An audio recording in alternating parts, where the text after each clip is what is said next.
Hey everybody, Riot Mort here, back with Riot Kent, and we are back to a world where we can do patch post-mortems. We usually skip last patch, first patch, but here we are on the second patch, and it's time to do a post-mortem where we talk about what went right, what went wrong, what we screwed up, and what we can learn from it. Welcome back, Kent. Yeah, it feels like it's been a long time since we last did one of these. I think it has been a long time, and so get to jump in on set 6 on one of these gigantic first few patches. It'll be exciting. Yeah. All right, well, like I said, generally it's interesting because 11.23 ended up being one of the longer patches we'll ever have due to the holiday. Although hilariously enough, 11.24 is going to be longer. So, and certainly there were some things that went right and some things that went very wrong. Some of it out of our control, some of it in our control. The retargeting bug certainly being the most infamous of all of it. Ugh. You should have, yeah, you should have been there Friday when I was begging for a Sev 1 issue. I was begging. But here we are, so, yeah. Yeah, just like I wasn't in the office on Friday, or like I wasn't in on Friday, but I heard Mort was really trying to get that redeploy pushed out. It's one of those like bugs that we can't just micro patch the way we normally do. So it was really unfortunate because that bug sucked. All right, well, let's get into it because as with everything in set 6, there's way too much and we'll be here for hours. So let's dive right in. Starting with Double Up. Double Up released and players are having fun with it. And it's a beta, and it's buggy, and but overall it's a lot of fun, and I think it shows the potential for the mode. Yeah, it's so much fun. I think it says a lot that the mode is like buggy, the meta is like not great, but like it's still so much fun, and everyone loves it, and I love it, and so yeah, I think that says a lot about it. Yeah, I think it'll be interesting to see what we decide to do post beta with it, but yeah, certainly, like you said, the meta is pretty degenerate. A lot of 3-star 4 costs and 5 costs. So. Yeah, there's already talks, on how we're going to address it, but it's still in beta, so lots of stuff should change before the actual full launch. Yeah, if there is a full launch, that's the thing. We do have to, again, if the numbers are good, we'll see. But let us know what you think. But again, overall, so far, the impression seems pretty positive. Yep. Cool. Okay, on the system side, we introduced a bunch of new augment possibilities. I think this was a success. The one thing I would call out as a negative, maybe here, is we added the 2 that have silver as the third augment. I don't know if silver as a third augment feels right sometimes. It kind of is like anticlimactic. But other than that, I think this was a success. And if anything, it's been nice actually seeing Prismatic as the second sometimes and some mixed combos we weren't seeing before. Yeah, from my perspective, this seems like a slam dunk because like just the variance, and you don't really know what you're gonna get next. And just having a lot of games feel different is really important. And even the silver on the third, like those become more dull games, but you kind of have to have like a baseline for the exciting games to feel really good. So I still think those were good, and I think overall this was a really good change. Carousel UI, you can now inspect during carousel. Great. Easy quality of life change. Happy days. Cool. All right. Holy crap. Augments. Ardent Sensor going from gold to silver. I think that was good. I think it made it playable. Same. Yeah. Cool. Lifelong Learning. I think this one is definitely silver tier. I think this one's still a pain in the ass to use. It's really good when it's good, but it's so feast or famine. It's really tough to use, but yeah, I agree completely. Basically, we need to do something else with it probably to make it easier to use. Yep. Even if its power level is correct. Yep. Runic Shield. I'm glad we did this change. This change made it healthier. I still think Runic Shield is nutty. I think Arcanist with Runic Shield is like, for the first 8 seconds, I'm just immune to damage. But it is what it is. Yeah, my perspective on this is that like maybe we should have scaled up the duration a little bit longer just to have multiple Arcanists or multiple Runic Shields feel better. Just chase that dream where like you have 1, 2, and 3, but now it's basically invulnerability, and that like 8-second duration kind of caps you there. But overall, good change. Share the spotlight. This is a change. It's funny because in the data before this change, it was garbage. In the data after this change, it's fine. But Challenger players are still thinking it's like wildly OP, which is hilarious. It's one of those ones that the data doesn't match the impressions. But overall, the fact that people actually care about it now, like, yay, good change. Agree. Yeah. I'm also trying to dig into this problem a little bit more and figure out like why is the perception so different from what the data shows? Because just even from like personal perception, it feels like it's really, really strong, but just data doesn't show it. So it's Yep. interesting. Titanic Force. This one's fine. It's still really good when it's good. The thing I don't like about this change is that it just made it harder to use. Like it's still insanely good in the narrow cases when it's good now. I personally wish we could find a way to make it just like not quite as like insane in the 3-star case. But there might not be a good solution for that. Yeah, I think we'd have to go into like a very generic territory, like 1% for every health, so like more health still benefits from it, but then it's not as like exciting. You don't really play around it, and Yep. it just becomes a generically good augment, which we already have a lot of. So Yep. Woodland Charm. I think this was probably one of the more controversial when we shipped it. I'm pretty happy with this change though. I think Woodland Charm is still like S plus tier at 1.4. It's maybe not as fun as some of the economic ones, but it is definitely like really good in the early game. It might still need a small buff because of late game, because it does fall off a cliff. But it's still like a free force of nature 2-star of whatever unit you want almost, so yeah, we might have actually started to be really close to balance just because like players are arguing whether or not this is good, which is typically a sign of like we're getting really close. So yep. Yeah. Underdogs feels pretty healthy now. It's still good when it's good. It's seems fine. Yep, same, agree. Okay, these portable forge options. A lot of these were good, but I will say a lot of them didn't quite move the needle enough. I think Muramana is still pretty bad. Rocket propelled fist still had some issues that we needed to resolve, but these were directionally correct. Correct. Agree. Basically, I think Murmanic or Manazana is kind of limited by like the it feels like you need it on a high mana champion, but the way it works is like it can give your small mana champion multiple casts in a row because of how the mana restore works. It's over time and it's kind of stored up. So I think part of it is like difficulty to understand, but also, yeah, a lot of these, I think we could have gone further. Training dummies. Training dummies finally feel balanced. It finally feels like a good pick, but not a must pick. And I've even seen some people start to realize that, like, hey, against these 6 challenger comps, it's actually really bad because it gives them a free reset.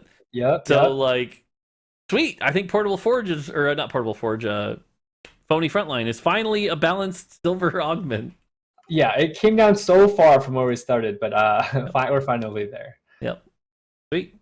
All right, that's it for the augments on the large, at least, because then we got to go. So much to do here. Yes. All right, Academy. I think we over nerfed Academy a bit. It's going to be a really tricky line though, because Yone and Lux are the carries for these comps, and it's like, does Yone want deep Challenger or deep Academy? Does Lux want deep Arcanist or deep Academy? And that's going to basically come down to this math problem. But the fact is, we don't see Vertical Academy right now, so this feels like an over nerf. Yeah, and I think part of that is also like part of that was like the meta being figured out of what is the best. But yeah, this nerf definitely contributed to like it just not feeling good to play with specific play those carries with their academy trait. No big deal. Anyway, Bodyguard good now. It's hilariously enough, it's still not a popular comp. Like we don't see people often play it, but it's finding a lot of success in like hidden OP comps right now. Yeah, and especially with the emblem on certain units, it becomes really, really good. Maybe not 8 bodyguard, but like you can go pretty deep with 6 bodyguard, and this is good now. So I'm really happy with this change, which is great. Yeah, there were some games in the EU tournament where it's like 8 bodyguards were actually placing top 2, so that was nice to see. Yeah, Roger, our patch notes writer, is going to be really happy about that because he loves 8 bodyguard. Yep. Okay, Colossus. Obviously, so we buffed this, and then 2 days later we undid this. And this one I think has been a controversial one because I think a lot of people are like, well, I still don't ever want to run Colossus. I'm going to continue to preach this. I said this before we shipped. I'll keep saying it. Colossus is going to be a pain in the ass to balance. And when Colossus really get off the ground, and it's hard to get it off the ground, but when you've got a 9k health Cho'Gath who's also got 30% DR, it's just not healthy for the game. And so I called it out when we did the patch rundown that I was worried about this change. But again, it's still debatable. I think a lot of top challenger players would actually like fine with this change. I think like Clapio, if this was still 30, would be even more insane. Like, but I still think this was incorrect, and I'm glad I B patched it. Yeah, I am too. And like the percentage may look really small, but just with damage reduction in general, just like small percentages mean a lot. Like Cavaliers in set 5 was an example of like how, you know, DR even just going up a little bit more, 5% can make a really big difference. And so, especially when the units have so much health and the gargoyles don't play it. Yep. So yeah, it's gonna be rough to balance. Enforcer change. So this was a good change in theory. Unfortunately, it shipped with some bugs, and Enforcer 4 basically became not a real trait. So, again, the lesson here is, in theory, good change. Have less bugs? Question mark. Yeah, agree. Badge. Sad. Imperial 5, small, didn't move the needle enough. We're pulling out the guns next time, but I'll be honest, at this point, I'm convinced Imperial 5 needs a rework. So. Yeah, Imperial 5 is a tough one. I'm just so surprised that it's still not good. It's like an item that gives, like an emblem that gives, you know, 50% damage, bonus damage, which is so big compared to something like Giant Slayer. So it's surprising, but yeah, this didn't do anything for buffing Imperial 5. Yep. All right, Innovator. There's two separate changes to talk about here. One is the fact that we like lowered the power of like 1-star Innovator to get it like slightly neutral with 2-star Innovator. I think that change was super solid. It's now not like 1-star Ezreal, 1-star Zillion, 1-star Singed. Oh, look, I win the early game anymore. So sweet. It's still really good, but like not as OP as it was. So that's a good change. And then we have the Dragon change. Now, the Dragon change was also a good change in the sense of satisfaction. That fear feels freaking great now, and the damage is good. But all that said and done, the end result is still Innovator 7 probably OP right now. Yeah. Really related to like how early people hit it, but also just in general, the buffs are really, really good. Glad the dragon feels good and looks good and everyone's excited about it. But yeah, definitely should have nerfed further. Yep. Cool. Mercenary. Mercenary got nerfed. So remember how I was like, so I got to call out, I was wrong on this because I remember doing the rundown and saying, I'm not sure this is enough.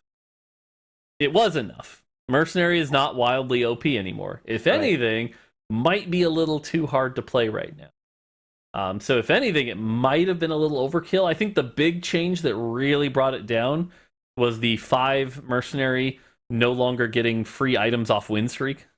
That was a big one. Which I think is healthy, though. It's healthy to not get that.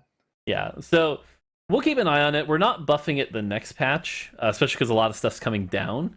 But I don't want to live in a world where like Mercenary is just like ridiculously unplayable, and it's not right now. I've definitely seen people still play lose streak Mercenary, but it definitely dropped down a lot of tiers from where it was. Yeah, I think it's a combination of like both that win streak thing that you mentioned, but also us hitting the units because we were afraid it wouldn't be enough.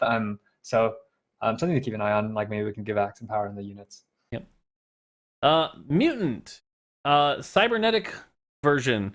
We buffed it a little bit. Didn't move the needle. I don't think I've ever seen somebody play this to success in my entire ranked climb. This I think I've seen like one, but it wasn't Mutant 5, it was just Mutant 3, and then you just like win streak super hard with it. But yeah, I agree. This is definitely struggling. I think it struggles to find a good user for it, where you can also like spread your items. Technically, Cho'Gath may want to use this really well because of the health stacking, but still not enough health. Okay, Voracious Appetite, the Dark Star one.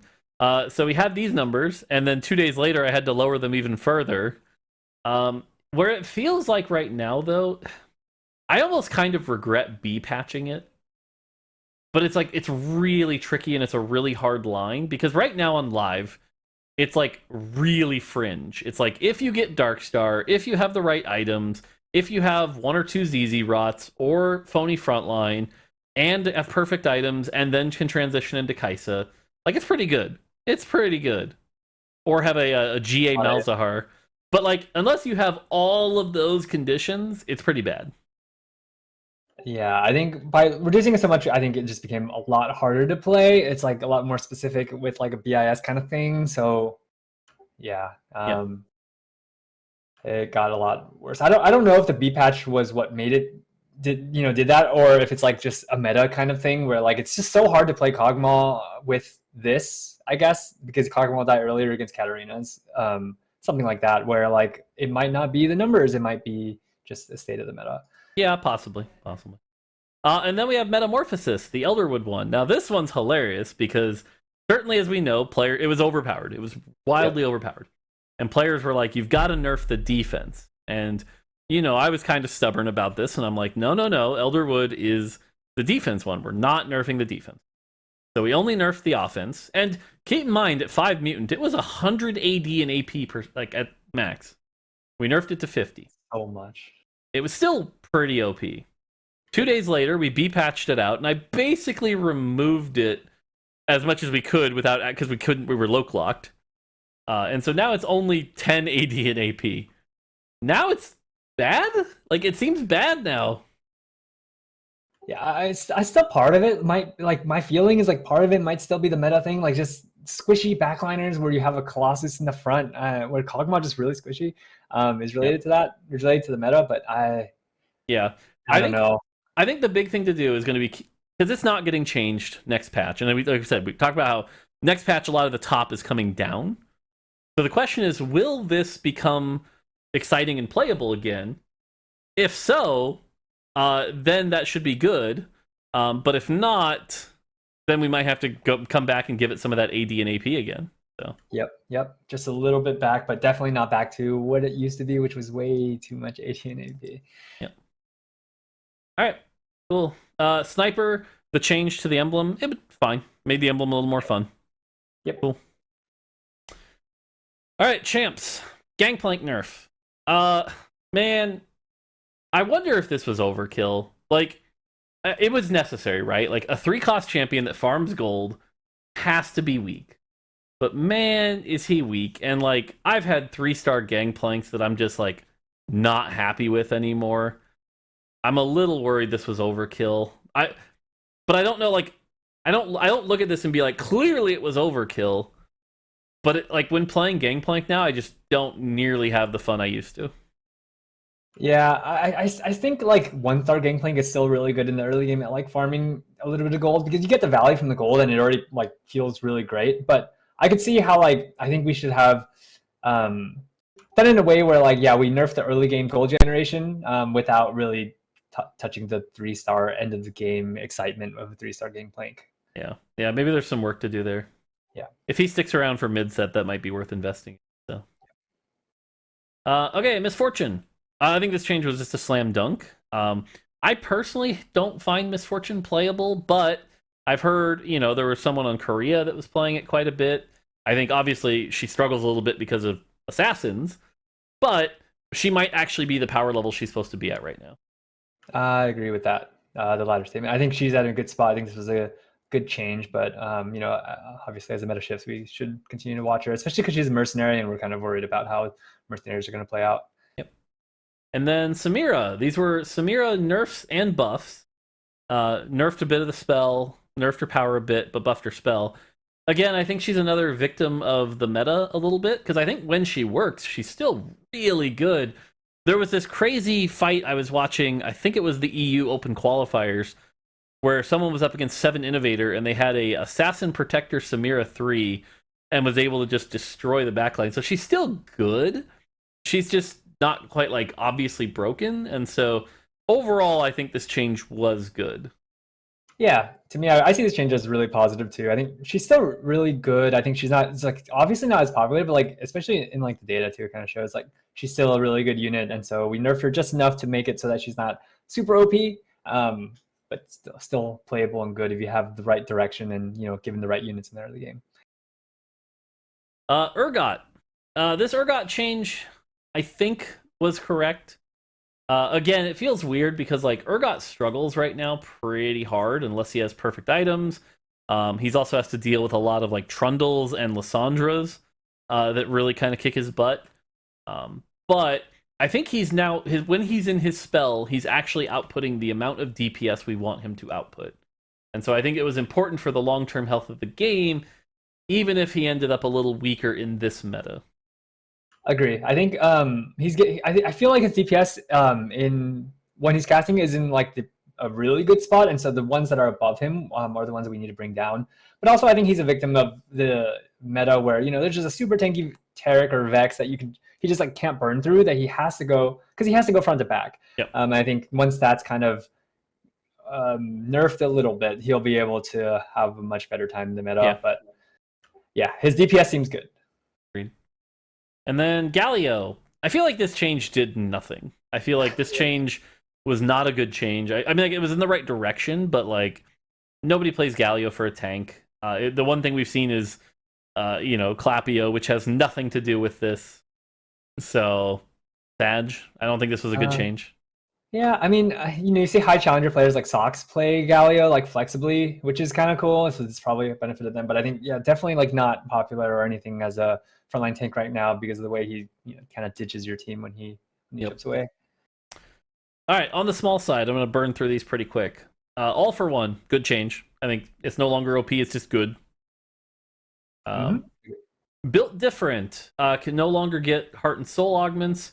We missed a few on this, so we got to fix that. I think we did already, right? We did, yeah, for the next patch. Built different can no longer be offered on the third augment choice. So this is one of those like damned if you do, damned if you don't. Because on the one hand, it's great that you don't lose a choice in the third. On the other hand, you lose the fantasy of like 3 built different. So kind of sucks, but I think it was the right choice overall. And then the built different nerf. Built different actually finally feels balanced. I feel like built different is balanced now. Yeah, very surprising to say, but the curve looks really good, and the way we imagined it would play out. Yep. Binary airdrop moving to gold.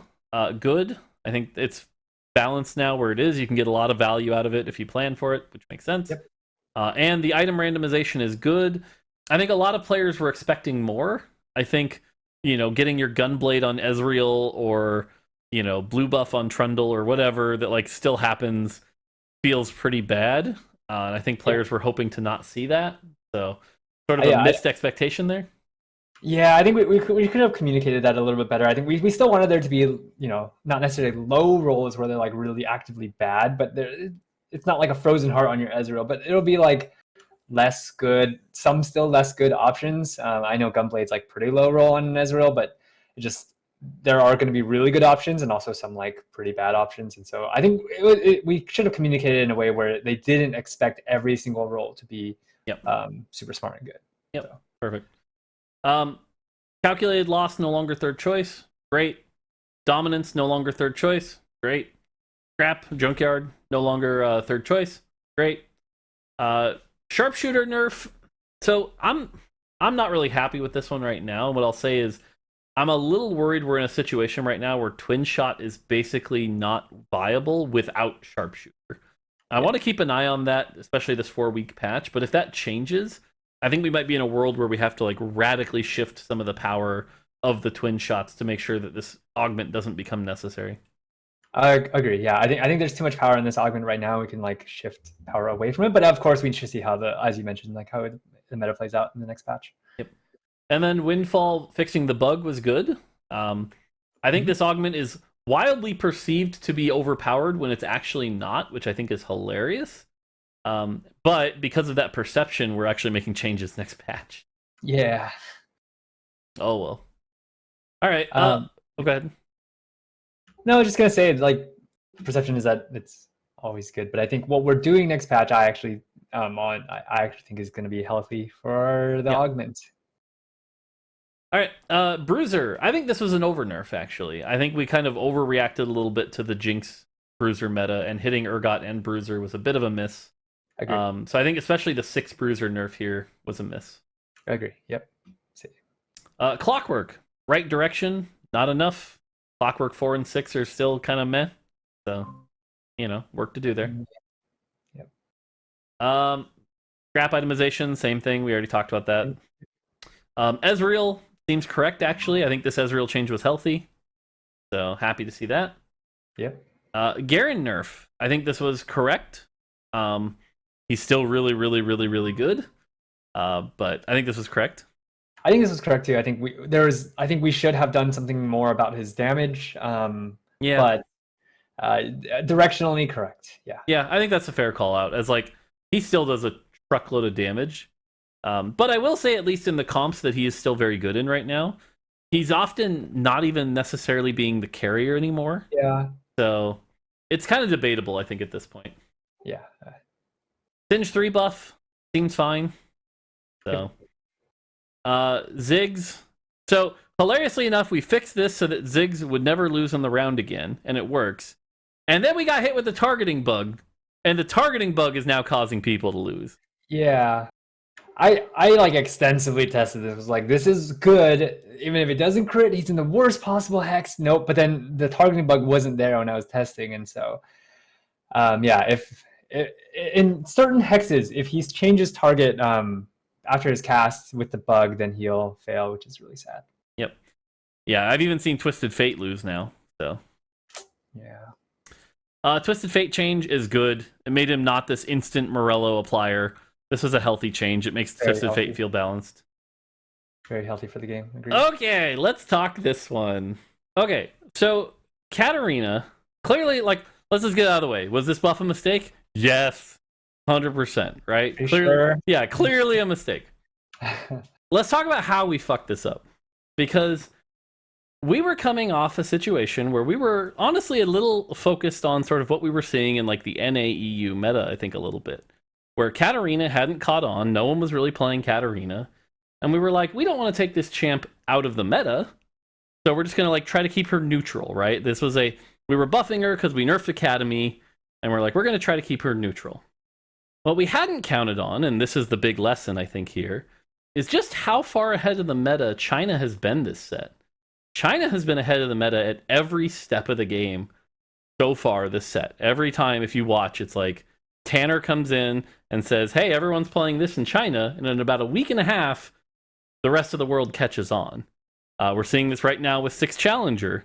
NA is finally in this like full Challenger mode, I think, as of today. China was there like a week and a half ago. Yeah. So this was the big fuck up here because a week and a half before we did this, China was like, Katarina's everywhere. Everyone's playing Katarina.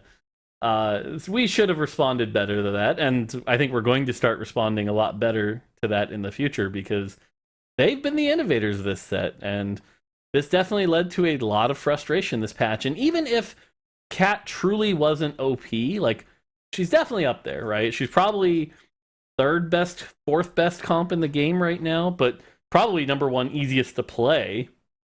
But assassins in general are just a high frustration comp. And so whenever they're good, it's pretty frustrating. And so I think that the combination of factors led to this being, and we'll talk about it at the B patch part too, but this was clearly a mistake. Yeah, I think even like if the comp was already, even if this didn't make her like OP, even if we make that argument that she wasn't OP, it's like we shouldn't have buffed her if some region was already having immense success with the comp, but not even in like an academy build. So yeah, definitely should not have put in this buff. Yep. Yeah, it'll certainly. A lot of people have been trying to compare it to War Week, and I certainly don't think it's anywhere near those levels. But it will be interesting to see a year from now how much we talk about Katarina, because like Shadow Blue Buff LeBlanc, like I think Shadow Blue Buff LeBlanc is way worse, but this might go down as one of our historic top 10, maybe top 20. We'll see. Yeah, it'll be interesting to count how many of those top 20 were also some sort of assassin type build. Yes, because those are the ultimate super frustrating things to play against. All right, Kog'Maw buff. I think this was fine. Swain nerf. I think this was unnecessary. Is my honest opinion. I think it was good. I think Swain landed in a good spot. So, but can see how it's like even if we didn't do this, it'd probably be fine. The one thing is this probably kept Arcanist in check a little because Arcanist having the buffed version of Swain and Vex might have been a little much. Yeah, my perception of Swain is that he still does like so much damage. So like I don't think this was necessarily bad, but I think we could have also like hit him a little bit on the damage front. I know I don't know if you agree with that, but yeah. And then we have Trundle. Trundle, another one of the reroll comps that's done well, and this is a longer term problem we have to solve. Is the whole like when one bucket is good, the more people that play it, the better it is. Because I don't think Trundle in a vacuum would have been that insane, but when everyone's rerolling the Katarinas and the Talons out of the pool and making your job easy, well, Trundle turns out to be pretty damn good. So I'm glad we did this nerf, but like probably needed more. Yep, agree. Glad we did this nerf, but not enough because of the cat meta. Yep. All right, Cho'Gath. I was worried about this one. Ended up okay. Cho'Gath's still bad, so whew, good. Yeah, Cho'Gath's weird. Really high ceilings, really low floor, and so ended up being like an okay buff. Yep. Or sorry, okay buff. Yep, buff. Shaco buff didn't move the needle enough. Shaco's still terrible, except at 3-star. But Shaco definitely needed a lot more. We see this a lot with our AD carries, AD melee carries. Mundo, these nerfs were correct. I think he's now not quite as insane as he was before, but he's still good. So, hooray! Yeah, really happy about this Mundo change. I think he was way too bonkers before, so this brought him into like a good state, and like his pattern looks good, which is very important. Yep. Fiora change, good. She's still kind of a bot, but good. I've only seen people win with her in, maybe some sort of double up game where they played it, so. Yeah, I think this was overall good. Yeah, we could have given her more though. Yep. Yone. Again, another change that I think we look at and we go, good, we did this. Could you imagine 6 challenger without this? Woo! But clearly we still have some work to do on Yone. And it's tricky because Yone is a 4-cost and we want a 4-cost carry to be good. But I think the 6 challenger version is a little too good right now. I agree. Jace. I think this was a correct change. Melee Jace is still a monster. Agree. Probably not enough because of how good the difference between the melee and the ranged is, but this is a good change overall. Yep. Same with Jinx. Good change. She's still a good champion. I think she's still like, it's hard to get to the comp, but if you do, it's the highest cap comp in the game. So yeah. Tom Kench. I'm surprised how quickly he fell out of the meta. I have not seen a lot of Tom Kench this meta. My guess is just because it's accelerated and it's hard to hit, combined with the lack of Mercenary to feed him and high roll. But overall, I mean, because of that, maybe this was overkill. Yeah, I think this one's debatable whether or not it was good. I think we should see how it plays out in the next meta because without the accelerated meta, Tom Kench will see more play. But at the time when we did this nerf, it felt right because of how strong he was, and I think it's still kind of good to like limit how high he can scale. I've seen him get to like 210% AP pretty quickly over the course of the stage. So debatable on this one. Yep. Yumi nerf, same thing. Yumi's still very good. I think she has fallen out of favor. She's not quite the like insta win people thought she was, especially against those assassins. But I think this was a good change. I agree. Good change. And then Ionic Spark, definitely a good change. That item was bonkers. It's still bonkers in this meta. And so we're still going to have to hit it harder. So, yeah, definitely still need more of a nerf here. Hyper Roll, the Yordle change was good. I haven't played much Hyper Roll since I already hit Hyper, but I hear it's not quite Yordle dominated anymore, so that's good. Definitely not. Yordles can still pop off, but just not all the time anymore. Great. Okay, and then we fixed some bugs. Fixing bugs is good. We should have fixed more bugs. There's always more bugs to fix. Oh, sad. So that leads us to the B patch. Now, this was a weird case, right? Because we shipped this patch Wednesday.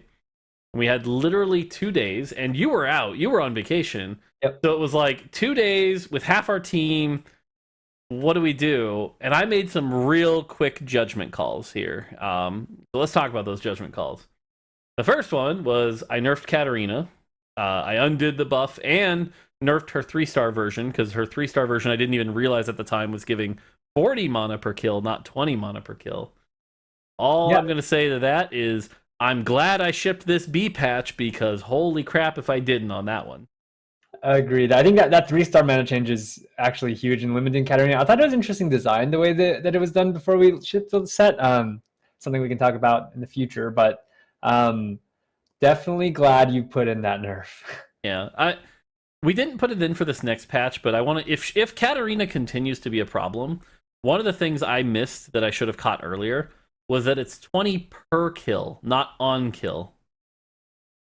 And that, I think, is a little nutty when she kills 2 people and then gets to instant keep going. It's just so snowbally. Mm-hmm. So, then the other big change that I think is, this one's really divisive, and I wish I didn't have to make this change. I wish I had more time to think about this change. But for the 2 days after we hit the patch, what we were seeing was if you got the, i.e. Jeweled Gauntlet, third item barely matters, but let's say Titan's Resolve, Scion, in a 3 Socialite Hex, what you had was an RE with 3,200 health that also had 100 armor and MR and was immune to CC. Good luck. And I made the judgment call that is not healthy for the game. And we had this discussion before, so it wasn't a new conversation. But I was pretty skeptical of it beforehand, and so I made the quick judgment call, rather than to nerf him into just like being a bad damage dealer, to at least try to shift him into an okay CC tank. For the health of the game, I think it was the right call. It was way too much like thrash. I really don't like changing a champ's identity, especially that like haphazardly. He ended up a little weak too. It was nice to see him still be used in some comps. Again, that game I was talking about with the Samira and the beating the 7 Innovator, they had a strong Scion. So he's not like terrible, but I think this also left a lot of people going, I had fun with this overpowered comp and now I'm not having fun, which is what we want to avoid. And I think what I should have done, honestly, is like before we even shipped, I probably should have just been harsher about a Colossus being a damage dealer. Like, I just probably shouldn't have let that happen. Yeah, I mean, so we had this conversation about like Colossus. We had a conversation about Colossus a couple times in development, and one time I was always on the side of like they shouldn't be damage dealers, especially AoE damage dealers. But there's fun in it, and so eventually, like through the conversations, this is what ended up shipping. I think this is a good lesson for us for like in the future to like push harder or like have deeper conversations on like what is going to be healthy, is it going to be problematic, and in what ways is it like super frustrating type of ways that like we definitely don't want the opposing player to feel, even if it's really fun for one player. Those kind of conversations, like this is like a learning that we can use for that. But I mean the shift, I was really happy to see like the shift of this unit more into like this tank identity. But I do know like people really enjoyed the carry Scion. But I mean, when a unit is also super overpowered, that's also just really fun. So, yeah. Like, turns out people enjoying winning the game when they get their exact, Like, yep. Yep. So, healthy stuff. Yep. Healthy change. Yep. Finally, the Colossus one, which we already talked about. I'm not going to dive into that one again. And then we did the Mutant Darkstar nerf. This is where we nerfed it even harder. And like I said, I think if you look at this, like that 40 to 30, I think that might have been incorrect. The correct number might be 35. If it's still weak after 1124, I could see us going back to 35 here. Mm-hmm. Yeah. But that's a tricky one. And then the Elderwood, this is when I basically removed the AD and AP, and now, like I said, it seems not good, so we'll have to see where it ends up after 1124. Yeah, these two are ones that we should, Mutant in general is something we should monitor even further once this meta is over, this cap meta is over. Yep. And I know everyone's talking about the targeting bug, but I will also say at least we were able to fix the gold orb bug, because 3 weeks of everyone going, what's this gold orb, would have probably driven me insane also. So yeah. Cool.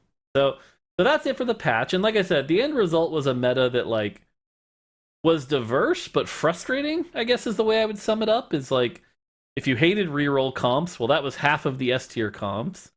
And assassins blowing you up a lot at level 6 could be really frustrating.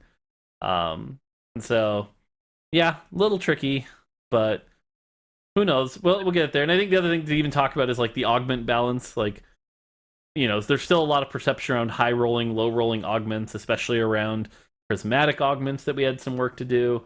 Yep. augments are a brand new system, and I think typically a lot of our good systems like Chosen and augments, they kind of launch in like a rough state, and then we have to address them. I don't know if you remember how many times we had to adjust Chosen and the rules for Chosen Yeah. before it finally got to that really good state and what people were calling 4.75. So Yeah. Yeah, with a system like that, there's a lot to do and a lot to learn as players like get their hands on it and play like a million games, and you start to really figure out like what feels good, what feels bad. Yep. Through feedback. Cool. So now with that, it's not like there's any pressure coming off a 3-week patch. It's not like we have a 4-week patch right after it. Oh wait.